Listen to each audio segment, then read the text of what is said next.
Hello students, question number 29 from JEE Main 2022, 29 June, shift 1. The question is, let P1 be a plane and P2 be another plane which passes through the points. This 3 points से पास होने वाला plane अगर दूसरा कोई plane P2 है.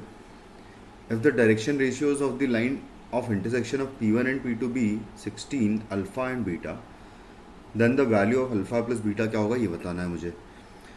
तो basically दो planes का लाइन ऑफ इंटरसेक्शन हम उन दोनों प्लेन्स के नॉर्मल्स का इंटरसेक्शन लेकर निकालते हैं,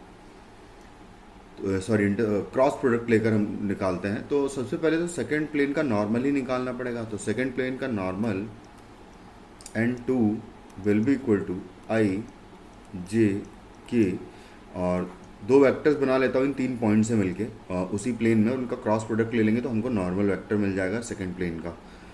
तो मैं इन दोनों पॉइंट्स को सब्ट्रैक्ट कर लेता हूँ पहले. तो यहाँ से 2 - 2 हो जाएगा 0, -2 एंड प्लस हो जाएगा 3, तो यहाँ आ जाएगा 1 एंड -3 एंड -2 विल बी -5.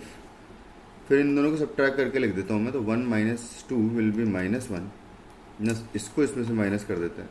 तो 2 - 1 हो जाएगा 1, और -2 एंड +4 विल बी 2 एंड -3 - 2 हो जाएगा यहाँ पर भी -5.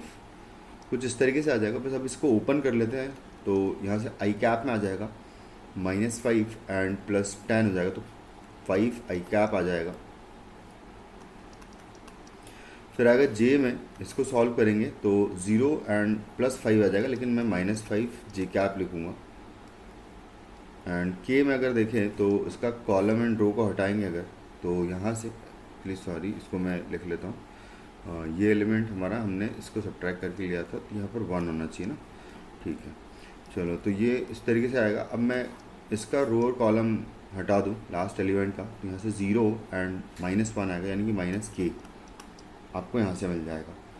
तो कुछ इस तरीके से हमें normal vector of the second plane मिल जाएगा. अब लाइन ऑफ इंटरसेक्शन क्या अलॉन्ग जो वेक्टर आएगा वो एक्चुअली है ना, vector along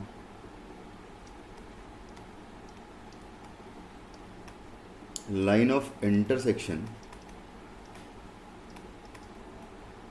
will be equal to n1 cross n2, where n1 and n2 are normal vectors of both the planes. तो बस इन दोनों का क्रॉस प्रोडक्ट निकाल लेंगे तो लाइन ऑफ इंटरसेक्शन मुझे मिलेगा. तो n1 cross n2 will be equal to I J K, और n1 जो है वो हमको ऑलरेडी गिवन है 2, 1 एंड -3 है, तो उसको यहाँ पर पुट कर दूंगा 2, 1 एंड -3. एंड n2 वेक्टर हम निकाल चुके हैं 5 -5 एंड -1, कुछ इस तरीके से. बस अब इसको भी ओपन कर लेंगे हम लोग. तो यहाँ पर i के अलॉन्ग आएगा -1 एंड +15, तो -1 एंड -15 आएगा, तो ये -16 आई कैप आ जाएगा.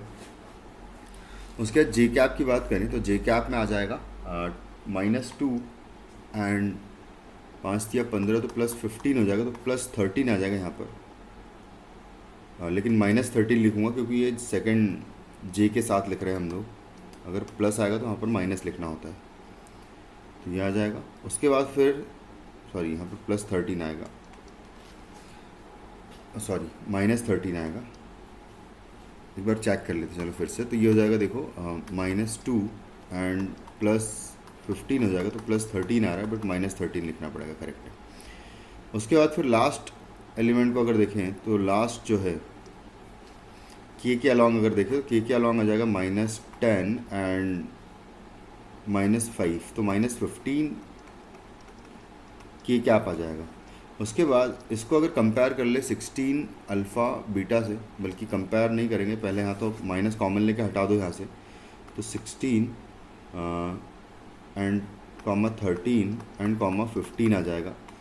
तो यहाँ से अल्फ़ा बीटा को कंपेयर करके लिखे तो अल्फ़ा और बीटा, अल्फ़ा की वैल्यू 13 एंड बीटा की वैल्यू 15 हो जाएगी डायरेक्टली कंपेयर करने पर, क्योंकि 16 कॉमन हो गया है. देखो ये वाला सेम आ गया है. तो यहाँ पर अल्फ़ा बीटा डायरेक्टली 13 एंड 15 हो जाएगा. तो alpha plus beta will be equal to 13 + 15 and 13 + 15 will be 28. तो इस क्वेश्चन का आंसर जो आपका होगा वो हो जाएगा 28. Thank you.